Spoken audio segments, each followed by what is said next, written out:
Okay, so we're back at the John Deere flip. There's the John Deere right over there. So today we're going to try to work on the deck. Now, I have shown in previous video that the blade wobbles. So what I've done is I've ordered some new bearings to replace. Now, typically when I do this, I just replace the whole spindle itself. I don't take apart the spindle and put new bearings in it.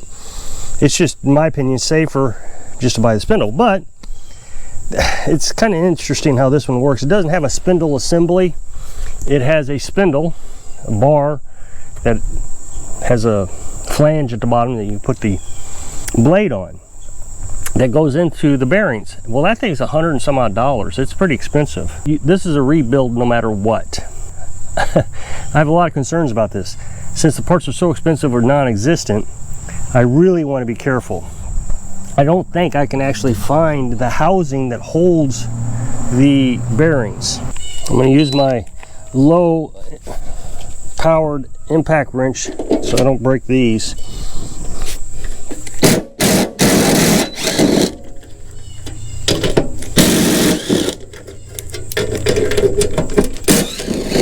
This will give me an opportunity to sand this up and clean it also. This could be interesting.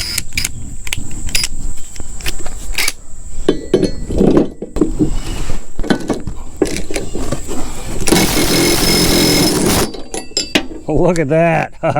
I love this impact wrench. That made life so easy. Okay, so there's a pin here, so we're gonna have to figure out how to get that out without damaging the threads. I really thought I was gonna have to get a gear pulley or something and beat it with a hammer and heat it up and the whole thing. I took this little wrench.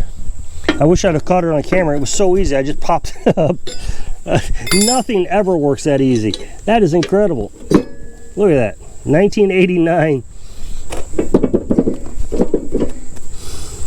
And it popped right up. There's a retaining clip or a pin or cutter. I forget what they're called. A key. That's what it's called, a key. So there's the key. So what I did was, now I can turn it around, you can see it better. I could have moved the camera, but that would have been a chore. So I apologize. So the key was in here like this and it was jammed up pretty good. So I took this, hit it with a hammer until it got stuck, and then I was able to just yank it out. Okay, so now I'm going to take the blade off. Might take them both off just to sharpen it. And we'll see if we can get the spindle off. I'm going to turn the power down on my impact wrench. Now, I did put some penetrating oil on this a few days ago, so I'm hoping it loosens up.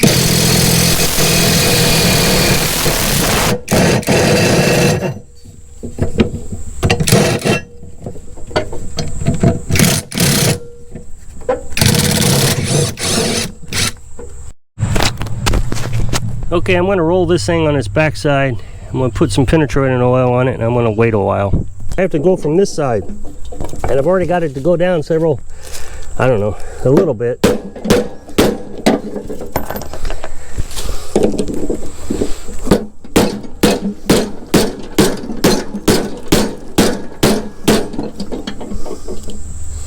Yeah, that's working.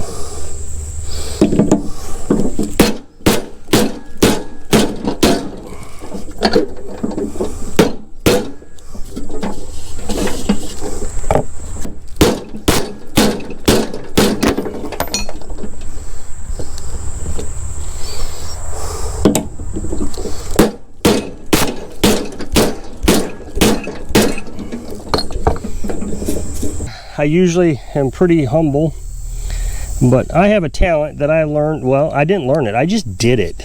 It was something that I just did. I was on the submarine and we were having to stay up all night to repair a leak on the hydraulic system.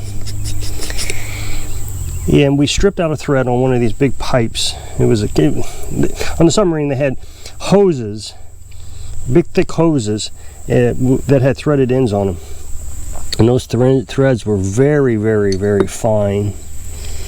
and it stripped. Somebody stripped it out.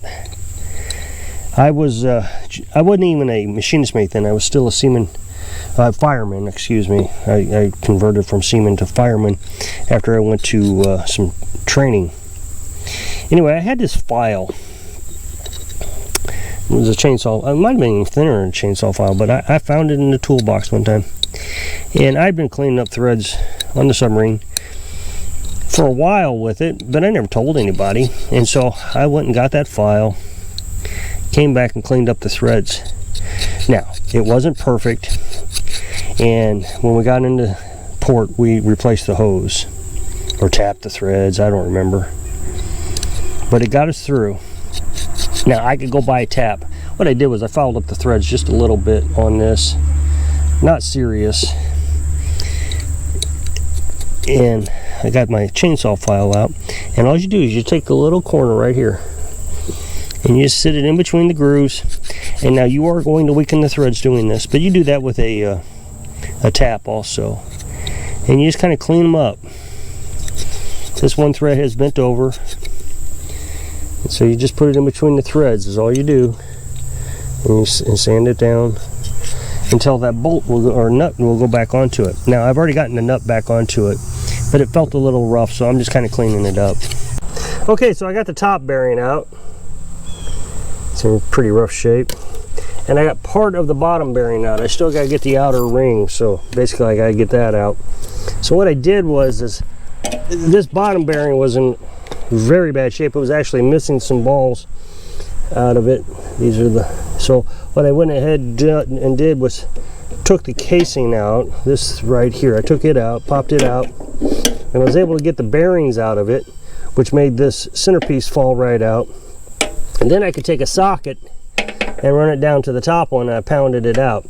So now I just got to figure out how to get this ring out for the bottom one, and I can put the new ones in. Got the bearings out. I'll give you a look-see at the hole. So that's where the bearings sit. You got one on the top over there and one on the bottom. This is very hot. I just heated it up. So the top one came right out. I just took a socket that was big enough, and I was able to sit it on top of there. After the bottom one fell apart basically, so I put a socket on there, was able to beat it out with a hammer pretty easily. But the bottom one was much more difficult. So this is the bottom one. So you can see that a bearing is comprised of 3 components. In the old days they actually had ball bearings. Nowadays I think, well, they may have ball bearings, I don't know. Some of them have just little pegs in them all the way around. Regardless, it doesn't matter. So you have a center part, and then you have an outer racer. They're called racers. And there was not enough ball bearings in this. There was probably only maybe 6. I've lost them all. So that's why it was so loose, was because there was balls missing in there. So I had to heat this up.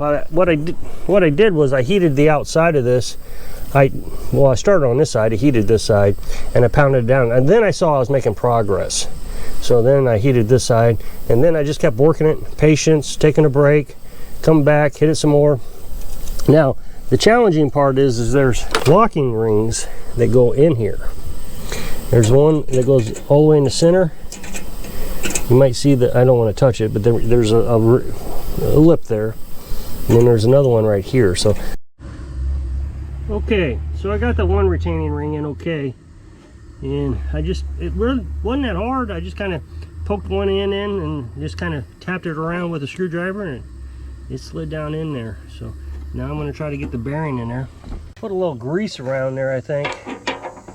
Try to make it a little bit easier.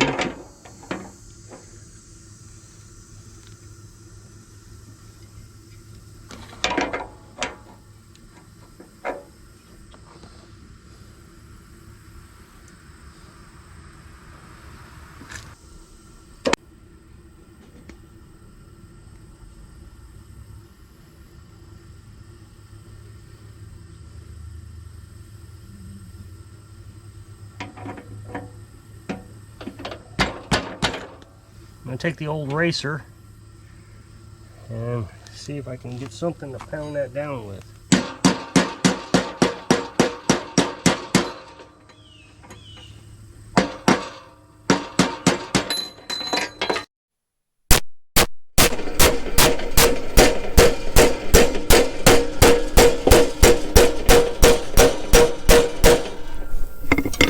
So that's just two sockets inside each other.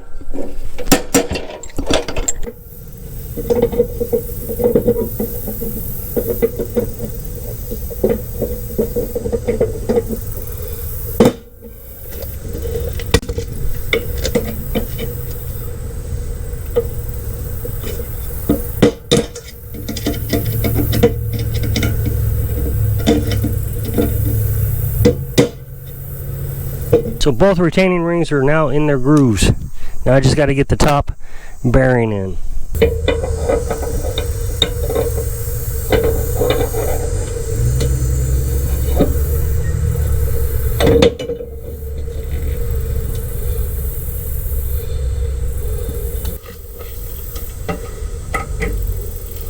Okay, so there's a spacer here that I don't want to flip one on its side while I'm trying to pound the top one in. So I ran my screwdriver in there from the underneath side to hold that spacer upright. And then I can put this one on. And then I'm going to get the old bearing. That way I can tap it down.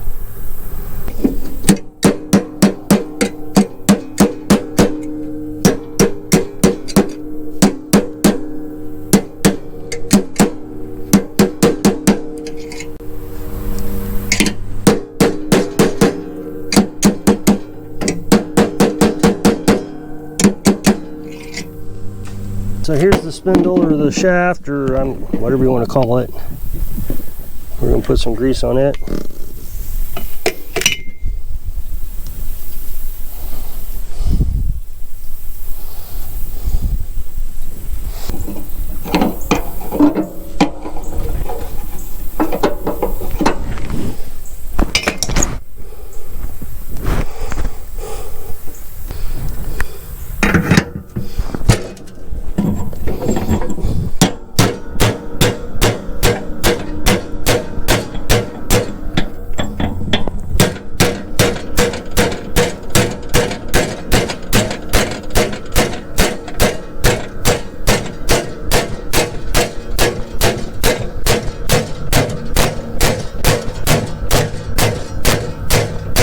Okay, so it's in, it's spinning, no wobbling, it's in great shape. That's nice. So now we're going to put the key back in.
See how nicely those threads go on now that I fixed them up?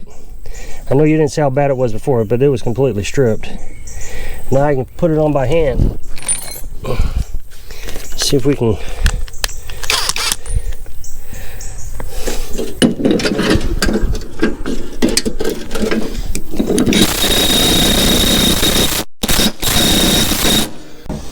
Okay, so I've sharpened the blades, I got them balanced.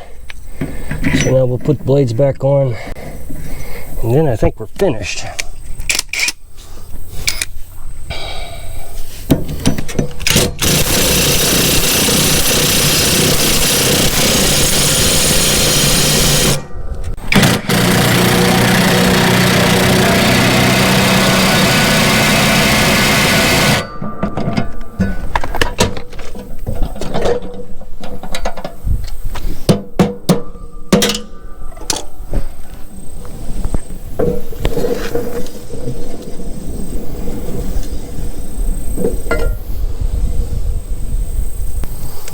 Well, I think that does it. I think there's one bolt here I want to tighten. Forgot about that.